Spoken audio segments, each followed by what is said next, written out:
Hello students, I'm Vidya, Assistant Professor of Commerce, GFGC Rajajinagar. Today we will be discussing about Environment Protection Act of 1986.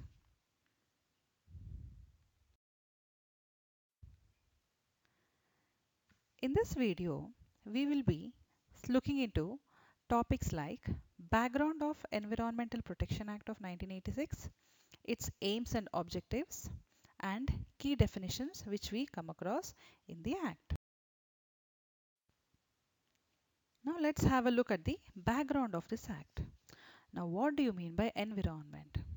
Environment is a term of very wide amplitude. That means it includes air, water, land, human beings, other creatures, plantations, etc. and their interrelationship. And also, when we see it in this sense, protection of the forest and wildlife also comes within the purview of the term environment. Now, when we see about environment protection, this concept of protection of environment has gained a lot of importance in the recent years, which was not there before. In developed countries, it is a very high agenda for the national governments. But in developing countries, it is not given much priority because we concentrate more on the urgency or to improve in our industrialization process. That means even in the years of industrial revolution, nobody gave a thought about harming the environment, or nobody even thought that their activities, including the daily activities, routine activities and industrial activities, had any effect on the environment. In the recent years, we have come to a realization that all the activities which we do on a daily basis, though economic or non-economic, has a direct effect on the environment. And the need of the hour is to protect the harms or the damages which we are causing to the environment. So, in the year 1972, for the first time, there was a conference held at Stockholm in June 1972 by United Nations. They coined the term sustainable development. That is, we have to manage our activities, economic activities and non-economic activities in a way which doesn't affect our progress and also doesn't affect the environment. Hence, India also enacted a legislative measure for protecting our environment by introducing strict penal measures. So, Department of Science and Technology set up National Committee on Environmental Planning and Coordination in the year 1972. Later, in the year 1974, a separate act for prevention and control of pollution in respect to water was introduced, and likewise in the year 1981 a similar act was also introduced for air. However, the issue of pollution control and environment protection, it gained enormous importance after the Bhopal gas tragedy, which happened in the December of 1984, where several people lost their lives or they became permanently handicapped because of the gas leak which was caused by Union Carbide plant.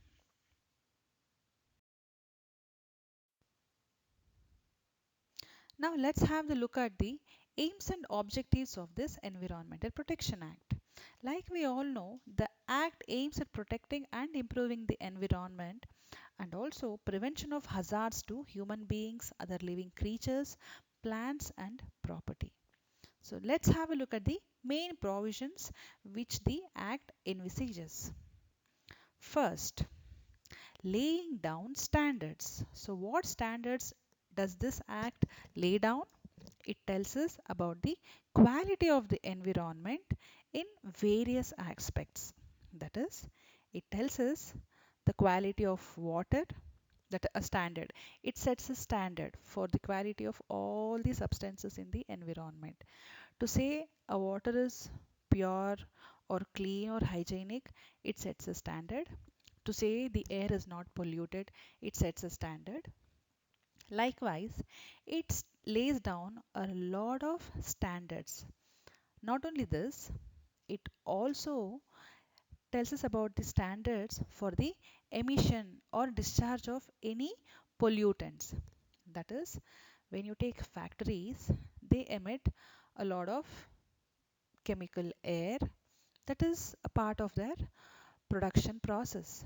But this act prescribes a limit as to with respect to the emission of these gases or discharge of waste into the water bodies, or it also tells us the procedures how to discharge these waste, or we can say how to do our waste management.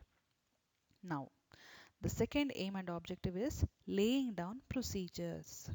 Now we all know when any work is done according to the procedure, the chances of it affecting the environment or the process itself minimizes. Hence, Environmental Protection Act lays down procedure and it safeguards the handling of these hazardous substances, because we cannot say that we will not deal with any chemicals because it will harm the environment.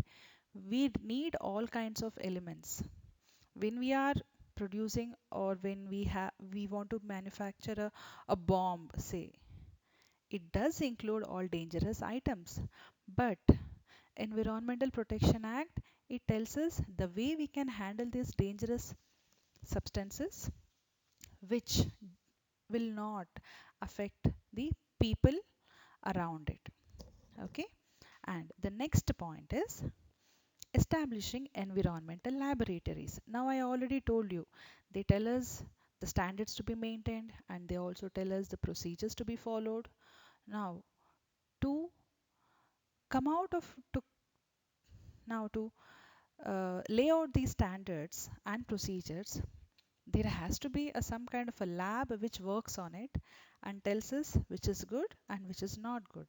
Hence, this act also takes up the responsibility of establishing and recognizing environmental laboratories.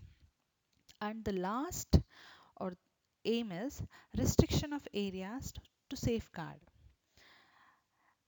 This act restricts any industry or any procedure which should not be carried out in order to safeguard a certain area or certain population. So these are the main aims and objectives of the Act. Now let's have a look at the key definitions or the important definitions which we will come across while we go through this act. Like you already know, in any act there are certain words which keep repeating and it has its own meaning in the view of law. So let us have a look at it. First comes environment. So what does environment mean? It includes water, air and land and its interrelationship which exist among and between them, which includes humans also, living creatures, microorganisms, etc. So when I say environment, everybody is involved. Water, air, land, humans, living creatures, animals, birds and plants, and also microorganisms. Next comes environmental pollutant. So when we have to name any substance as a pollutant, so it has to be in a certain concentration. Like we already know, if you remember the example of Maggie. Maggie was banned because there was a certain level of lead in it. So lead is present, but if it is in a higher concentration, we can say it is a dangerous item or a hazardous item to consume. Likewise, any solid, liquid or gaseous substance present in such concentration as may be or tend to be injurious to environment. If any substance is in higher concentration or also sometimes in lower concentration, it proves to be harmful to the environment. Such substance is called as environmental pollutant. Next comes environmental pollution. So, when this environmental pollutant is present in an environment, then we call it as environmental pollution. Okay. Next comes handling. In relation to any substance means the manufacture, processing, treatment, package, etc. of these items. I already told you. So any substance which is in a higher or lower concentration and it proves to be injurious to the environment is called as pollutant, correct? So this substance has to be handled in a certain way so as to reduce its hazardous nature. So this is called as handling. Now when we say a water is filled with some chemical which is very harmful, it has made the water unusable. We cannot use it for anything. Forget about consuming. So now we cannot throw out all the water. We have to remove that substance from the water. So this process of removing that substance, which is a pollutant, is called as handling. Next is hazardous substance. So what do we call a hazardous substance? Any substance for its reason, like because of its chemical nature or because of its properties, if it proves harmful to the environment, then it is called as a hazardous substance. Next comes the occupier. That means in relation to any factory or the premises, means a person who has control over the affairs of the factory or the premises, and includes in relation to any substance the person in possession of the substance.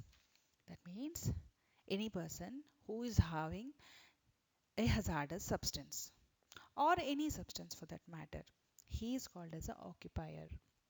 Or any person who is in charge of the factory and he occupies certain substance, then he is called as an occupier. And lastly, prescribed. Prescribed means any rule made under this act. So now these are the key definitions which we keep on coming across in the process of understanding this Environmental Protection Act. Thank you, students.